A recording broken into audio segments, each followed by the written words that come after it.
One.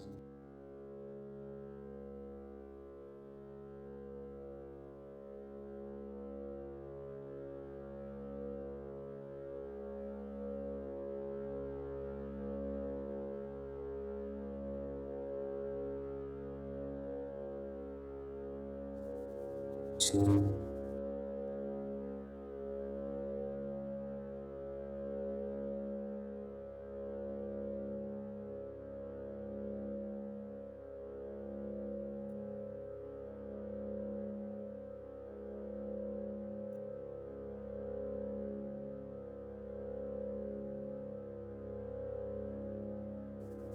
3.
Fling your arms wide to span all of evolution from its origin at your left fingertip to today at your right fingertip. All the way across your midline to well past your right shoulder, life consists of nothing but bacteria. Many-celled invertebrate life flowers somewhere around your right elbow. The dinosaurs originate in the middle of your right palm and go extinct around your last finger joint.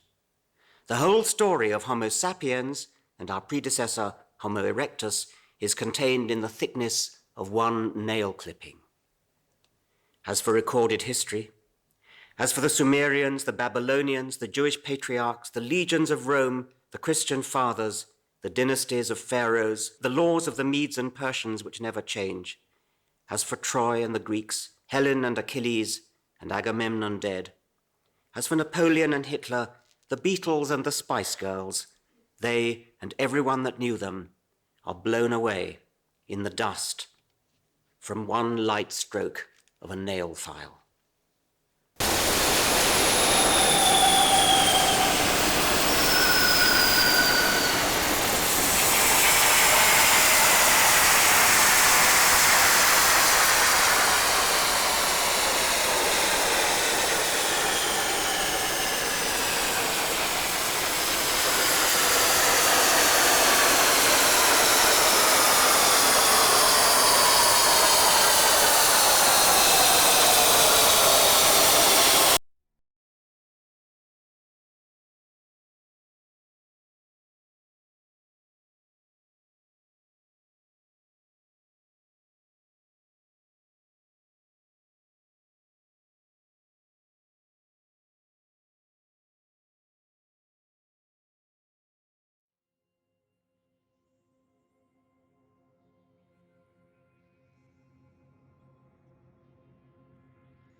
Burgess Shale, most people accredit the discovery of the Burgess Shale to a man named Charles Doolittle Walcott, who was the director of the Smithsonian Institution, who found the first fossils on Fossil Ridge between Wapta Mountain and Mount Field in Yoho National Park in late August of 1909.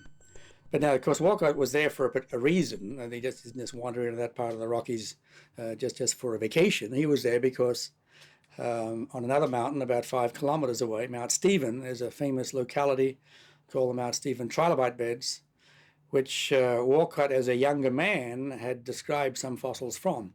And when he became director of the Smithsonian in 1907, he came up to Yoho National Park in order to look at this site.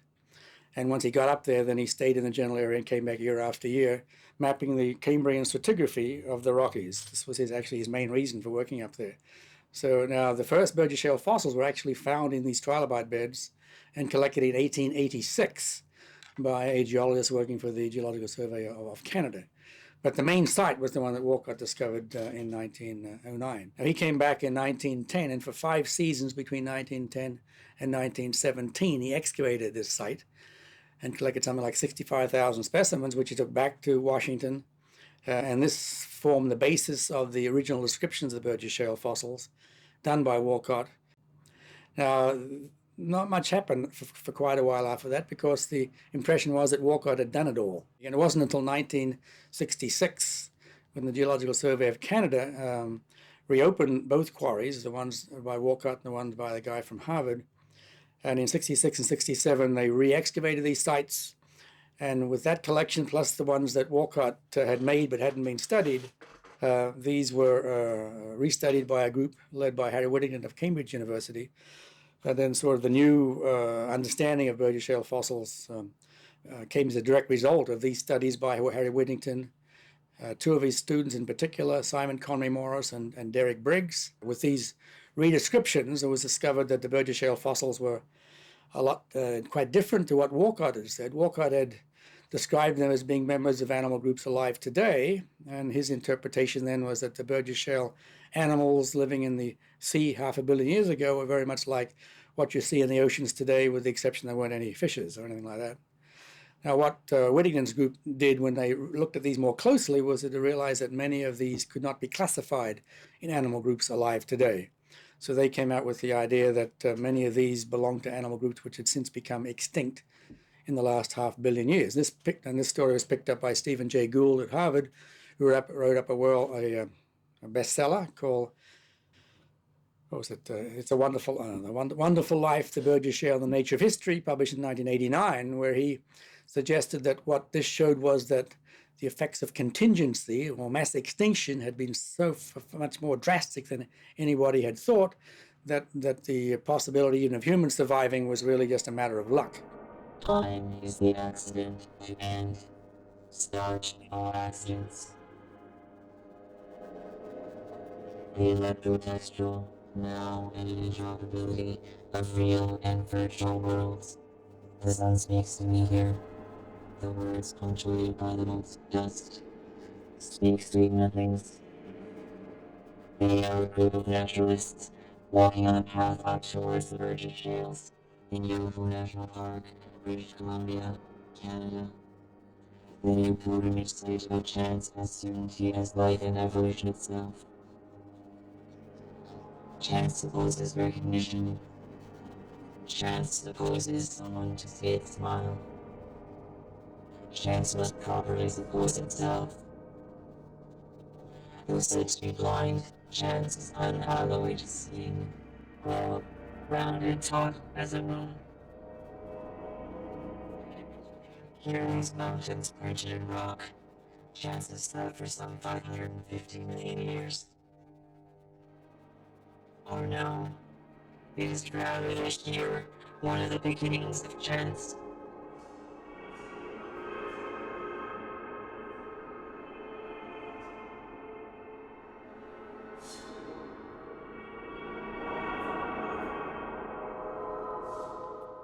All the calculations and reasons of science, dumb-faced in the face of happenstance. Time is the accident. contingency as being a major factor in evolution. Now, that had a rather unexpected effect when it first came out, the sort of the importance of contingency, because what it did, it then tended to take away from the sort of predestination approach of a believer in a supreme being. And one of the results of this is that we have been created with a particular purpose in mind, even though it may not be a direct creation as a creationist might like, but it would indicate that there is some purpose in what's happened with evolution. That Gould, of course, would not consider this at all, that we just hear it purely by chance. Now, Comey Morris, who's a fairly reticent person, I was unaware that he didn't, I know he didn't particularly care for what Steve Gould said, but I didn't realize what was behind that until he published his own book, a book called The Crucible of Creation, in which he comes out and makes remarks such as that he attacks Gould for having that he has a hidden agenda, that he is an atheist and this is an atheistic idea, and that he should be careful that he may be judged. So they then discovered that Simon is I guess high Anglican or whatever, but he does believe that there is a supreme being behind all of this.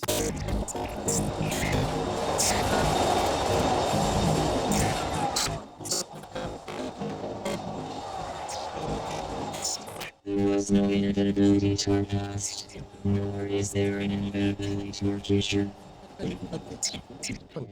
From chance upon chance, yet engineered by all memories of necessity, thought needs to be read to whimsy, so that the full plane of our being may be realized.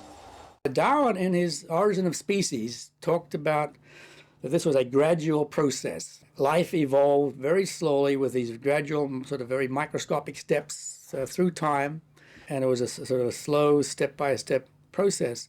So you would expect then that if you start at the beginning, you'd have a few life forms, and then slowly with time you get a few more and a few more, and they become a little more developed or a little more evolved, and the differences between them then would become greater slowly through time.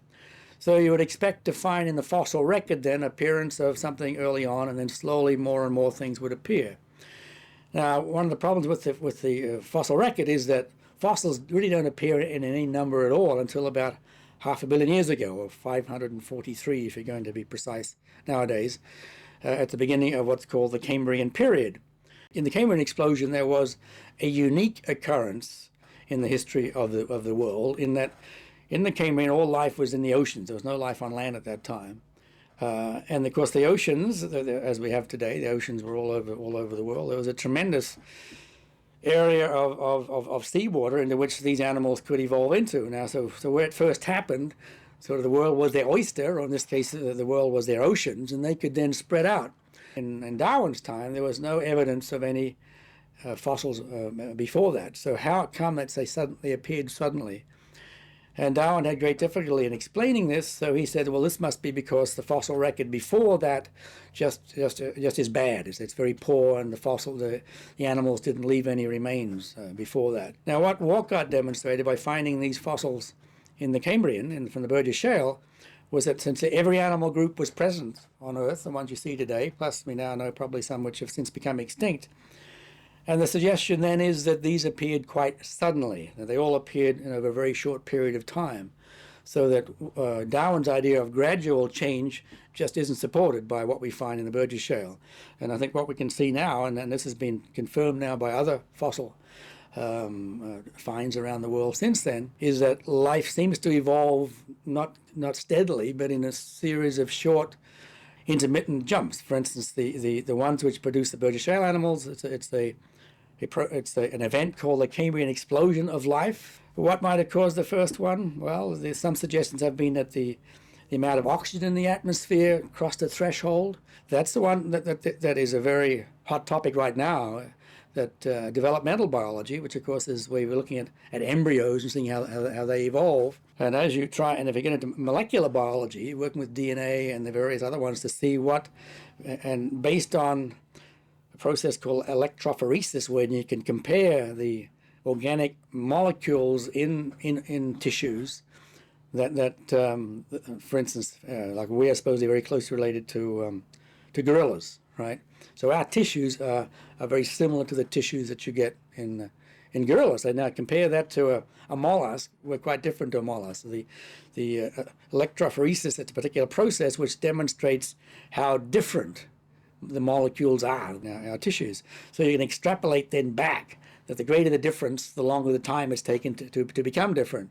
And according to, in some organic molecules, they think they can actually calibrate this and sort of indicate how far back animal groups started to separate. All animal groups seem to have appeared in a very short period of time, maybe only 5 million years, and the end result of that are the animals you see in the Burgess Shale.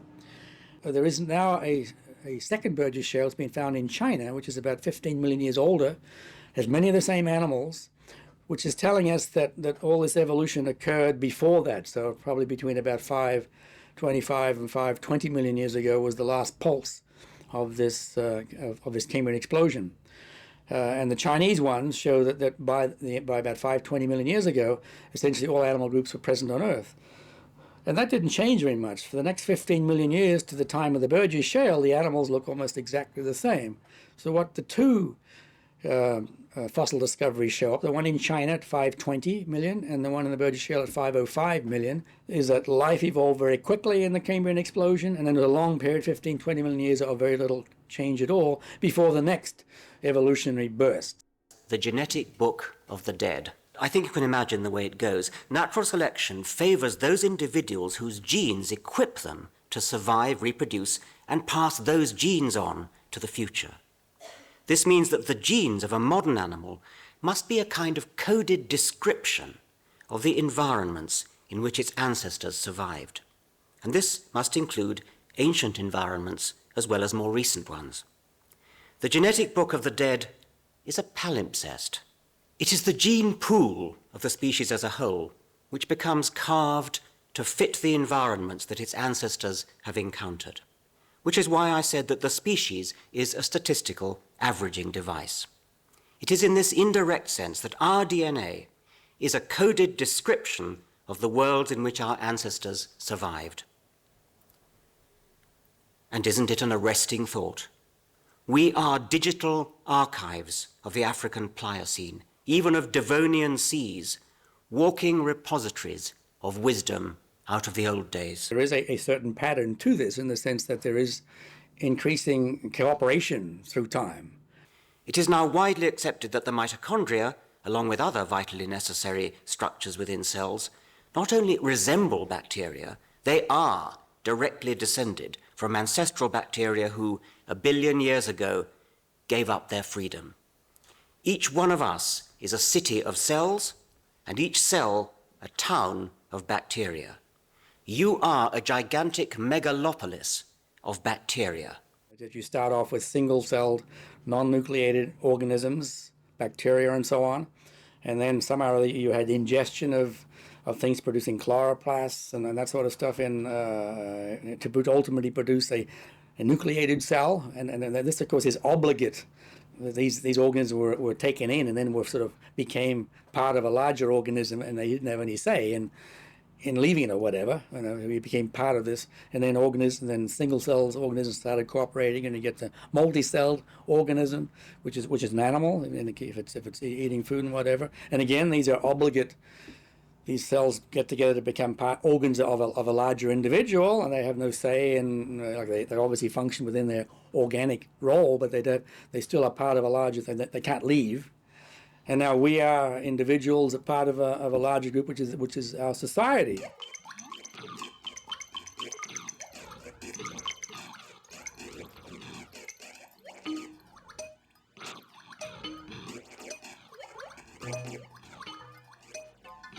Individual organisms are not replicators. They are communal vehicles for replicators. A vehicle is an entity in which replicators, genes and means, travel about, an entity whose attributes are affected by the replicators inside it, an entity which may be seen as a compound tool of replicator propagation. Genes are not active, not selfish, not thinking, but are algorithmic. Are we up and running on the screen?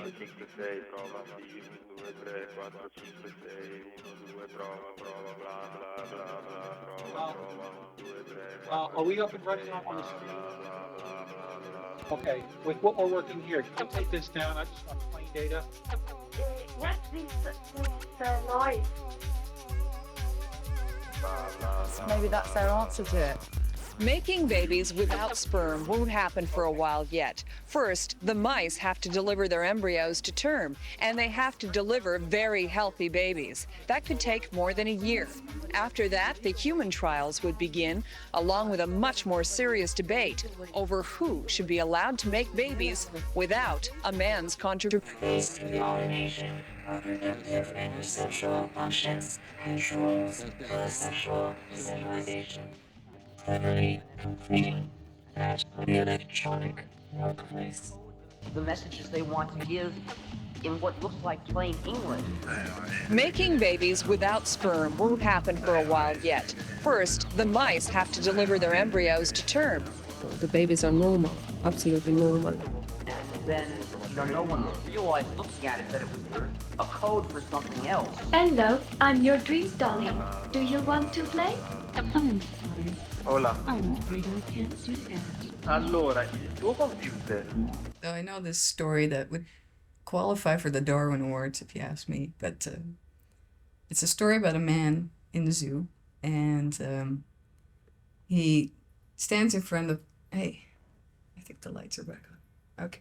He's standing in front of the orangutan cage in the zoo, and he is seen there for a while by some other people, and then somebody in the crowd notices that the man is no longer in front of the cage, but inside the cage as he's being held by this orangutan, and this orangutan beating this man to bits, and the zookeeper gets him out of the cage and says to the guy, "What were you thinking? You're insane." And the guy says, "Well, I'm standing there, I'm watching monkeys, and I really like, how they behave, and they're very human at times, and all of a sudden, the monkey says, and so I go up to them, and he does it again, so I go into the cage, and then he grabs me and he starts pounding me.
It is raining DNA outside.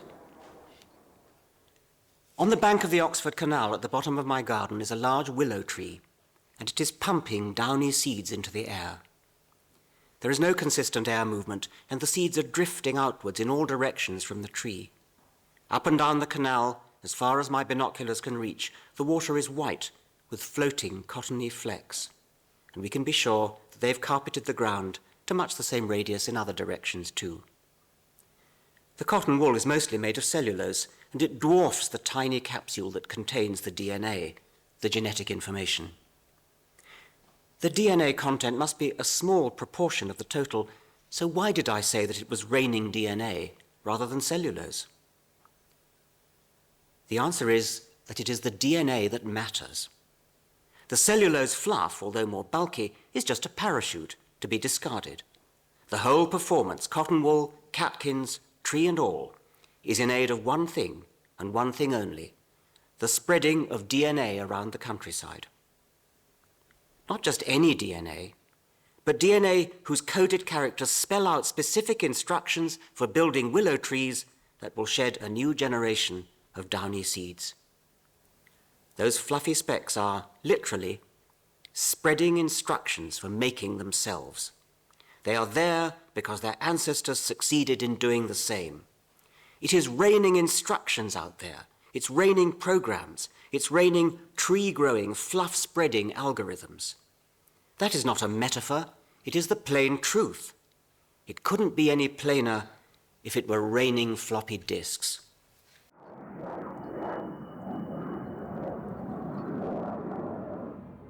The scientists have used genetic engineering to make them build their tree, which are used to make paper, resistant to insects. What they are doing is domesticating the organism so it produces what people want. Another area being researched is a way to eliminate flowers. Such trees would grow faster because they would not spend energy on reproduction. The major evolutionary events which are happening now isn't morphological, it's based upon the evolution of the society to a higher level of activity, often related to these increases or the combinations of organism in an obligate cooperation in order to produce a larger, more complex and more capable organism. Now, the only thing bad about that, of course, is that if I was a communist, I'd say, well, that obviously supports my idea, that the state is this larger organism and you are a obligate member of this. And of course, that doesn't go over too well. Okay, so we have more freedom within this larger unit. But still, our freedom within society is restricted. So there certainly is this trend through time. And now I'm talking about geological time.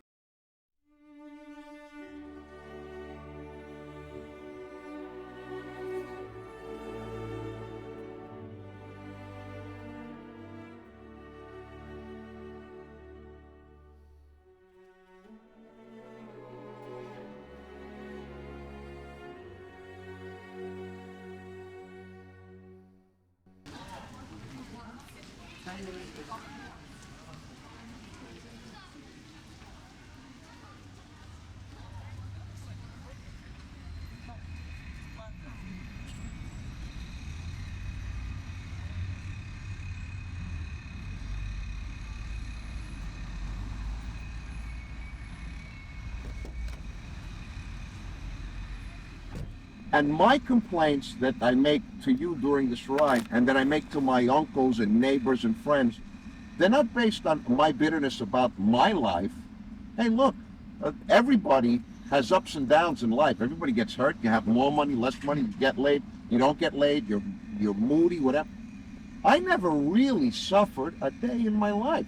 Am I overall happy with my life in the station I'm at in private? No, but miserable? Suffering? Come on. I never came close to suffering. Not close. This bitching and moaning and this obvious negative attitude or persona that you see driving this car, it's not based on what people have done or what life has meant or has happened or I've made it for myself. But I'm angry and bitter about this because I watch what other people, the time-tested methods of oppressing, separating, hating, vilifying, that's what makes me miserable. I still have not made the drop. BQE disaster. That's a copy, sir. Are we too unbelievably stubborn to come to the reality that we all have much more things in common with each other than we have differences? But it's just those main sticklers, religion and money and status and, you know, your skin color and your language, those things don't mean not a fucking thing. What did you or I do to be born white or a male or Italian? Pure happenstance. That's it. None of us did anything. You know what? We could have been born 100 years ago, different gender or different. And the way I hear people use them is, oh, you know, Italy #1. You know, What's American? You know, humanity is number one. Maybe I'm the stupid one here, but I don't know. That's just what I see, and I don't know. I'm just sick and tired of it. You know, every time I hear that pig-headed mentality, no matter what it pertains to, or religion, ethnic bigotry, it's just such a turnoff for me. You know, I just don't want to have anything to do with people, especially the ones who scream the loudest. You know, the Catholic way, the Democratic way. Does it make a difference if you're do Catholics, as opposed to Muslims, prefer to see their kids starving? Of course not. Nobody wants to see their kids starve. Most people don't want a handout. They want an opportunity to work. What makes anybody's method or way or belief any better than the other? Everybody's just sharing a little time on this rock in the middle of nowhere. And is it so difficult, so incredibly hard for us to understand collectively as a group that, hey, I'm not saying the world's ever going to be a big love fest, but instead of kicking this guy when he's down, whether he's black, white, or Jewish, just help the guy up and go on your way. You know, is that so hard? Is that such a difficult thing for us humans to understand? But no, he's a Jew, he's an Arab, he's a Protestant, he's a Republican, he's idiots, morons, like kindergartners. We just don't get it.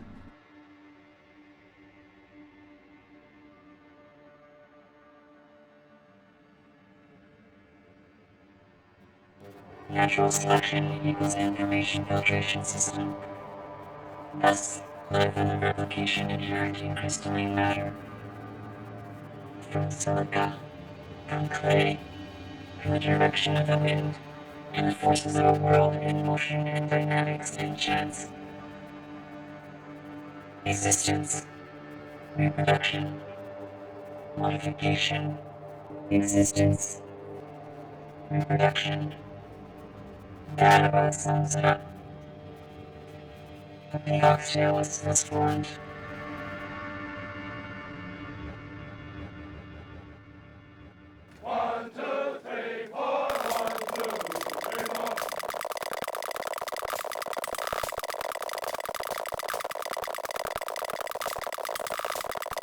Carrying solar information is evolution.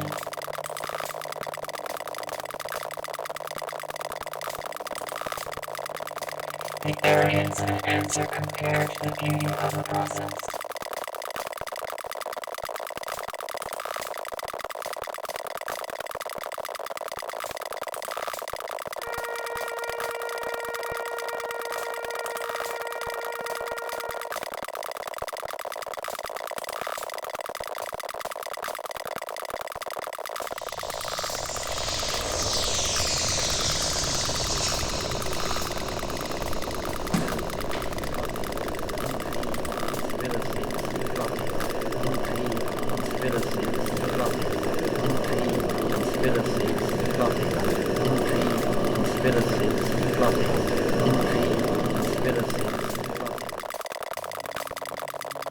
Cultural identity, in its very form, is a phenotypical behavioral pattern, tribal bonding, that encourages posturing of competition and warfare.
conspiracies, plotting, intrigue, conspiracies, plotting, intrigue, conspiracies, plotting.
But when you analyze any of the various popular movements that have sprung up against evolution in states like Kansas and Illinois, which have removed evolution from their statewide biology curriculum, or in Alabama, which has attached a disclaimer in biology textbooks saying evolution is just a theory and we're not sure about it, you discover that the mention of God is frequent and constant.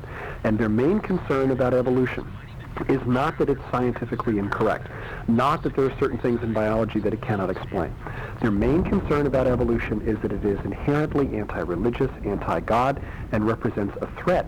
The intelligent design people appear to share is that of a personal guide who is an actively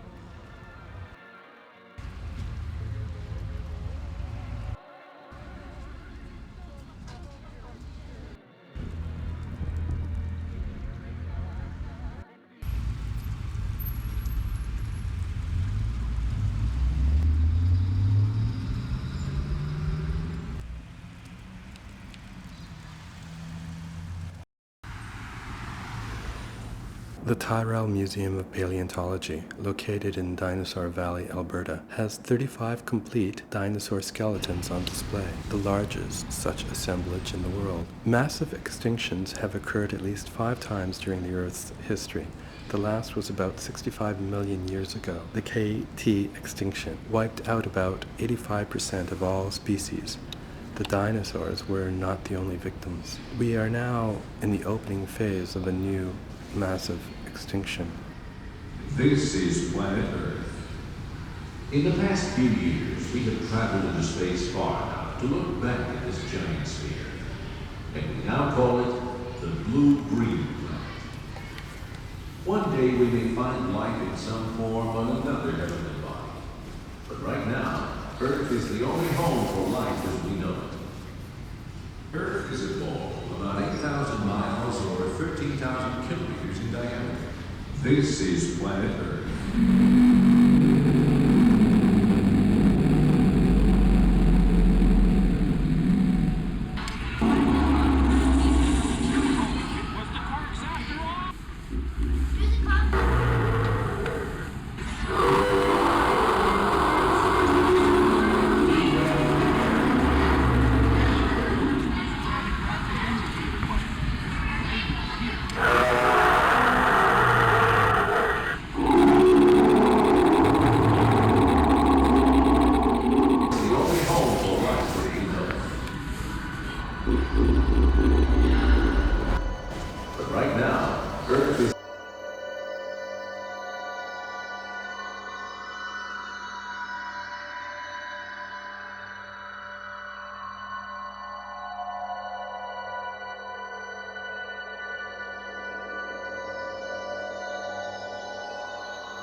I believe in nature, the supreme, and the fostering of a relationship between cosmology and biology. I believe in Charles Darwin, evolutionist, ecologist, his writings, and some of his successors. He has conceived the power of natural selection, born of the questions of matter and time. He suffered the ridicule of fools, was criticized, and his teachings censored.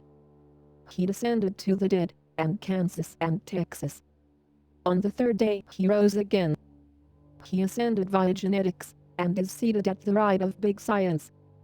He studied Venus flytraps and barnacles, and that is all right with me. I believe that the so-called self-interest motor of capitalism furthers greed and fear, and needs to be reined in by an international green socialism.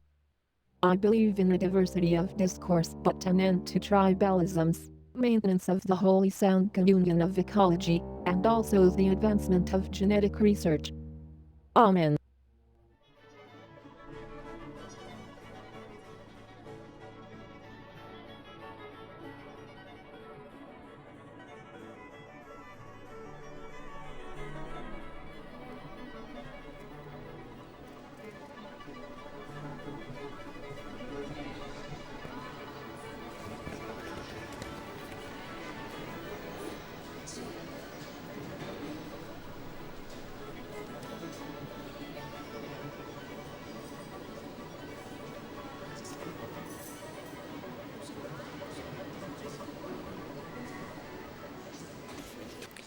La liberté guidant le peuple, 1830, Delacroix.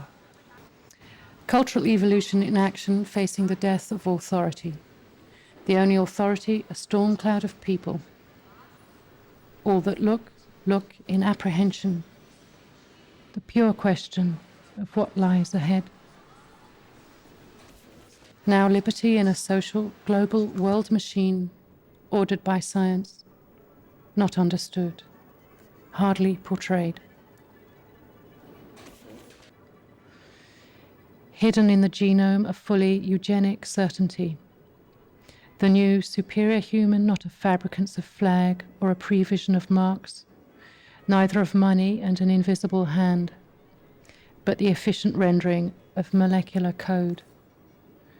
Piercing and underneath this basic intrigue, acausal, singular, a somnambulant monadism gains ascendance. The chaotic and the jump between systems and states, a matter as everyday as washing one's face, or the crematorial blast of skyscraper collapse. Liberté, elle montre son profil, elle montre son visage à la fois vers l'avenir et le passé, enveloppant tout par la puissance de son pas. L'affirmation de Delacroix est clairement lisible, en rouge, daté. Note the flag is cut off as if the photographer had not enough time to frame everything before closing the shutter. We live in air, but we don't know unless we are out of breath. The drama of thought, of frozen portraiture in our time, which is always a tomorrow, and a tomorrow, and a tomorrow, and a walking over the slain.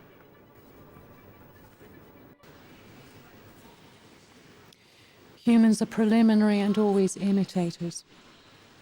We even imitate our imaginings, our angels, ideals and devils, as on earth as it is in heaven.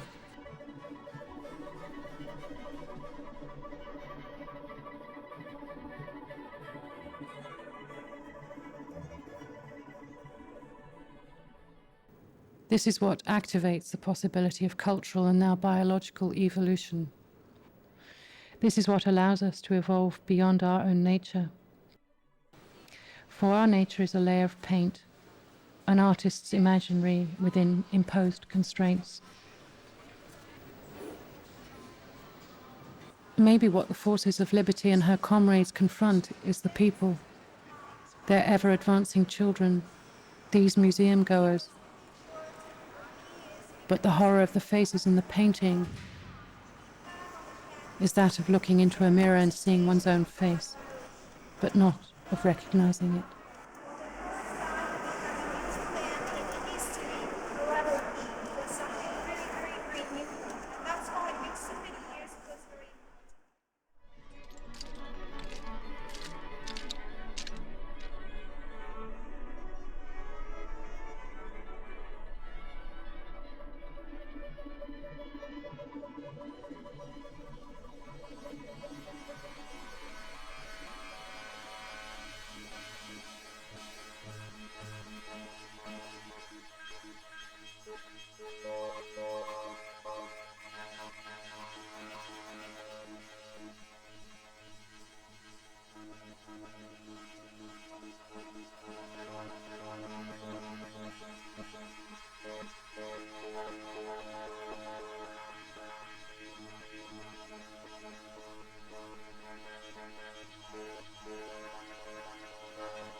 talk about the return of the repressed.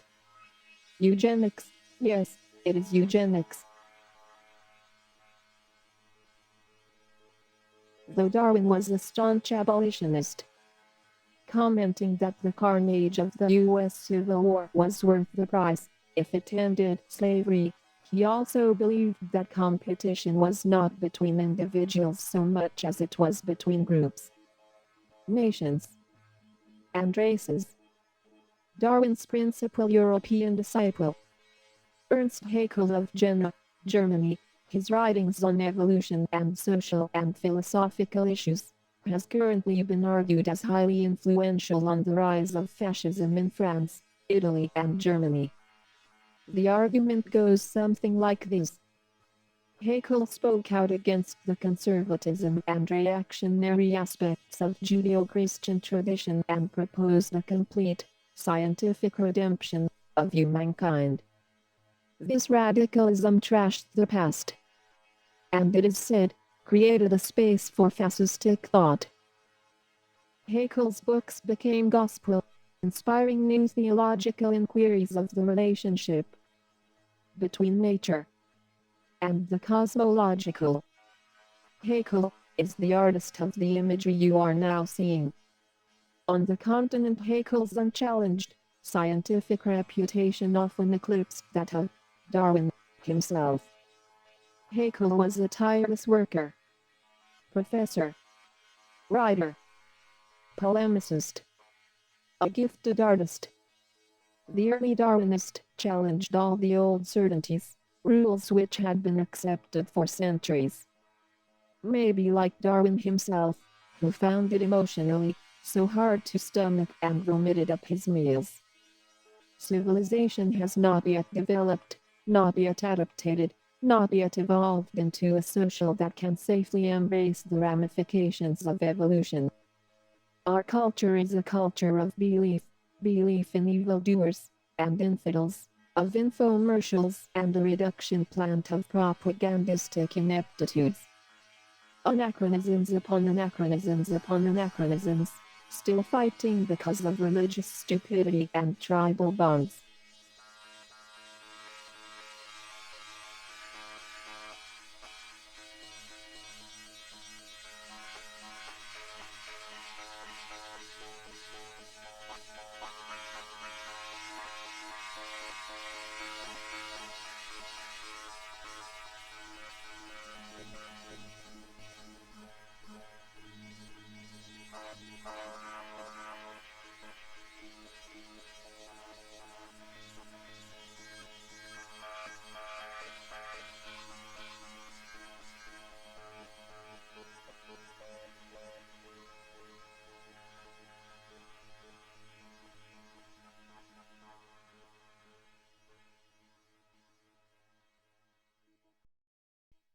Never were so many facts explained by so few assumptions.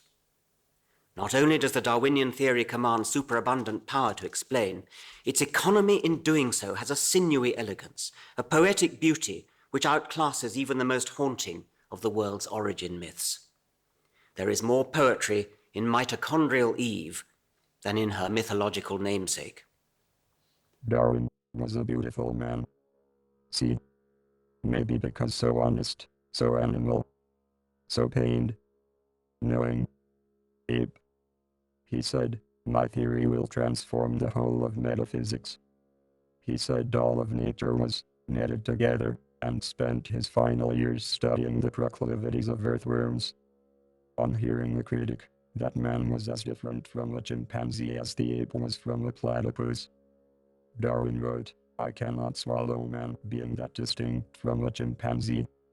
I wonder what a chimpanzee would say to this.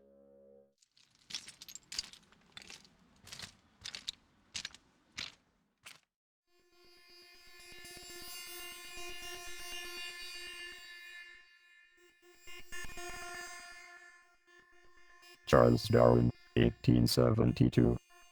The expression of the emotions in man and animals. The Origins of Species had been published to great controversy years earlier. Why is there controversy over the issue? Here.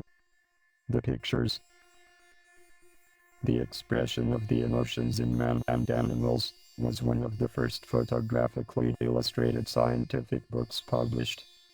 Here was objective truth, plain, in full sight, of the continuum of animal and man.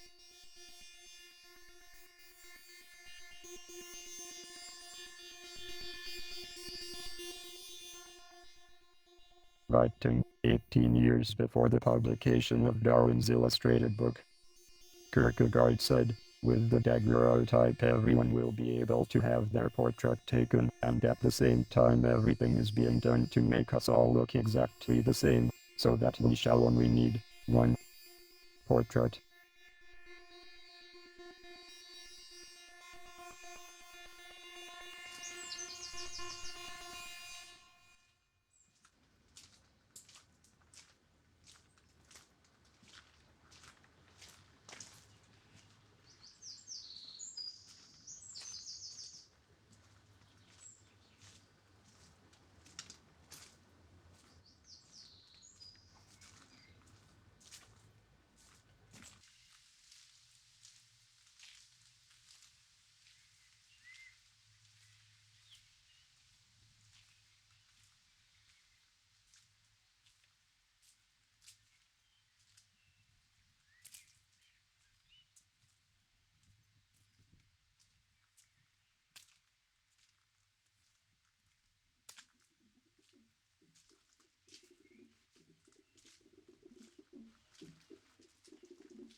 Current postulates regarding human evolution, a function of a coevolution between genes and memes. Tell yourself not to conclude, not to totalize, yet what is the humanist agenda but to draw the rope around, to leave us hanging from an equality that eradicates our hatreds and our differences, erase the event of time and place, erase the mortal self, resulting in a translucent finality identical to not existing, or rather existing as a relay of consequences, the random certainty of the ubiquitous, a fearful symmetry, causality round and taut as a womb. Our technologies are the fictions of our reason applied to the engineering of our lives. We are afloat in our mind's likeness. The technological and the biological, once regarded as opposites, are now merged into a hybrid constellation. The crisis of representation derives precisely from this catastrophic collapse of difference, when the sign and the referent are drawn together in an implosive sameness. The space that is a representation becomes a wish machine without definition, color swirls of a lollipop. Purpose is not imported into nature, and indeed need not be puzzled over as a strange or divine something else that gets inside and makes life go. It is simply implicit in the fact of biological organization. Purpose can be thought of as the drive to survive. We have always been a martial species, an army at ready, now civilian corporate soldier in a possibly suicidal ration scheme designed to transmorph the species into a greater efficiency. Aliens are the future us. Mind is made up of parts which are not themselves mental. Mind is eminent in certain forms of organization of parts. The parts are triggered in time by time. The unchanging is imperceptible unless we are willing to move relative to it.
Why has intelligence only evolved once? I don't know. It could be that intelligence isn't as marvelous as we think it is. It's obviously marvelous for some purposes, our purposes, but as to whether it's marvelous for survival, that may not be obviously so. It could be that there's something really, really difficult about the evolutionary breakthrough that had to be made, and that's why it's only happened once. I suppose everything has to happen for a first time, but it is remarkable that life has gone on this planet for 4,000 million years, and only in the last million years has high intelligence of the humankind evolved.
Even children know you cannot go faster than the speed of light, unless you could take a shortcut, a subway line between 2 points. Take a sheet of paper and fold it. One spot is Oxford, where Alice is. The other spot is Wonderland. What connects the two is the looking glass. The looking glass is the wormhole. And just remember that this wormhole allows you to leap across vast distances in a twinkling of an eye without violating Einstein's theory of general relativity. Einstein's theory allows for the possibility of going through the wormhole. However, the quantum theory, we still don't know whether or not the wormhole is stable once we take into account radiation effects. That's what divides the world of physics. You can get physicists yelling at each other about wormholes because we simply don't know how stable they are. We don't know what lies on the other side of the wormhole. However, the theory, the mathematics, the computer programs, all seem to indicate that if you could harness what is called the Planck energy, 10 to the 19 billion electron volts, that's one with 19 zeros after it, then you could open up a hole in space and time. You become masters of space and time. We Earthlings are too primitive right now to analyze what's on the other side of the wormhole. But this could be a way by which you could leap across distant galaxies and perhaps even distort time itself. This cannot be ruled out concerning the most advanced forms of the laws of physics. In my mind, there's no question that they're out there. There are 200 billion stars in the Milky Way galaxy, and there are trillions of galaxies visible by the Hubble Space Telescope. And we think that it's quite easy to create amino acids and proteins, even from ammonia and methane. Therefore, I think that they're probably out there. However, I think that they probably look at us from a very primitive point of view. We're like ants to them, perhaps. We may not be interesting to them. If you're walking on a forest and see an anthill, do you go down to the ants and say, I bring you trinkets, I bring you bracelets, I bring you knowledge, nuclear energy, I bring you medicine? Or do you step on a few of them? These civilizations, what are called type 3 galactic civilizations, and we're only type 0 on the planet Earth, these type 3 civilizations would see us as ants. We haven't even gone past our solar system, while they can leap across star systems. We are arrogant to believe that they're going to come to dinner with us. We're arrogant to believe that they're going to want to share all their vast technology to a civilization that still has near world wars to settle local grievances.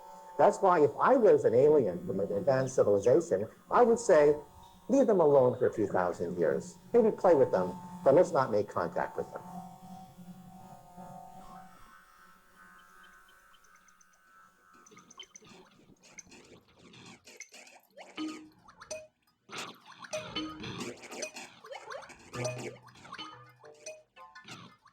Other intelligent monkeys that walk this planet. We exterminated them, and so now we are unique. But what is newest on this planet is language. Self-replicating information systems that reflect functions of DNA. Learning, coding, templating, recording, testing, retesting, recoding against DNA functions. Then again, language may be a quality of an entirely different order. Whatever language is, it is in us monkeys now, and moving through us and moving out of our hands and into the new sphere with which we have surrounded ourselves.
They're all like human beings. They are very much so.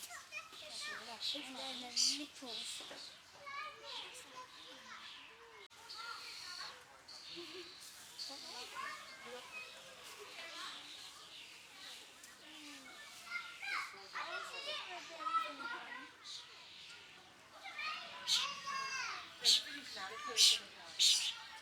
Hadi biz kaçacak o zaman. No, I got it.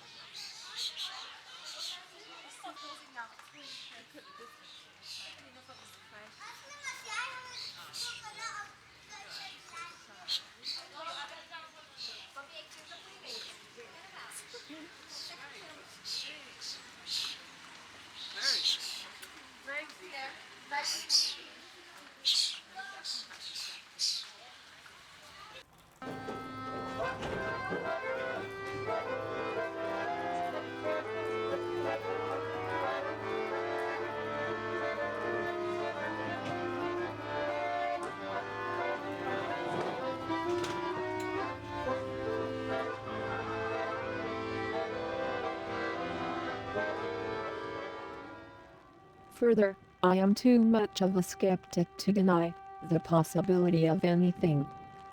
Further, if the non-ergodic flow of the universe tends to enhance the dimensionality of the adjacent possible, and creates autonomous agents readily, then the evolution of consciousness should not be rare. It is the hard scientists, such as the mathematical physicist Roger Penrose, the theoretical biologist Stuart A. Kaufman, who bring to the table questions of the non-computational quality of consciousness that counter the reading of the self-proclaimed ultra-Darwinist Daniel Dennett. The interpretation of science fact is a matter of imaginative inclusive engagement. The more inclusive of data, the fuller our understanding. The history of the theory of evolution is a history of individuals reading, and the expansion of that reading, via new data, and new data streams. Further, that among the decohering quantum histories of the universe, those in which the adjacent possible expands the fastest will decohere the most readily. Thus, the universe might tend to flow towards maximum complexity. Further, landscapes and search algorithms must be somehow tuned to one another. This begins to suggest that organisms and the fitness landscapes they search co-create one another. Further, consciousness is associated with fine-grained decision-making, leading to alternative behaviors within molecular autonomous agents that spans the quantum and classical realms, and is identical to the persistent propagation of percolating web loops of quantum coherence that simultaneously are persistently losing coherence, hence going classical. Consciousness is the inner experience of the agent of this percolating web of persistent coherence decohering into classical behavior. Also to note, it is raining in Paris.